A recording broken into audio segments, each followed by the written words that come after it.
High, আমি মাম্পি। সবাইকে প্রথমেই শুভ নববর্ষ। জানি ব্লগটা দিতে অনেক দেরি হয়ে গেল।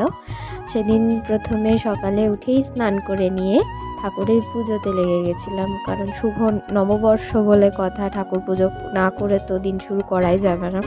প্রথমে মহাদেবকে স্নান করিয়ে নিয়ে গোপালকে স্নান করিয়ে নিয়ে গোপালের খাবার করছিলাম।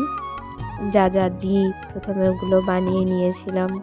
নববর্ষ বলে কথা, স্পেশাল তো হতেই হয়, তাই কলা, চিড়ে, লাড্ডু, বাতাসা দিয়ে প্রথমে গোপালের পুজো করে নিয়েছিলাম।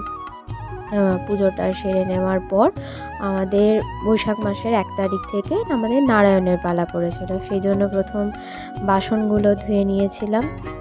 বাসন ধোয়ার পর সেগুলো ধুয়ে নিয়ে ফল কাটতে লেগেছিলাম, কারণ পুজো হয়ে গেছিলো, গা তোলানি মানে হচ্ছে দুপুরবেলাতে যে পুজোটা হয় তার জন্য ফল কেটে রাখছিলাম। আগে আমাদের কাছে নববর্ষটা অন্যরকমই ছিল, যখন করে জামা পরা আমি করে ফেন্সি জামা তো ছিলই না তখন। তখন আমরা একটুতেই সন্তুষ্ট, একটা টিপ জামা পরলেই জোগাড় আমরা খুশি। নববর্ষ বলে কথা, খাবার তো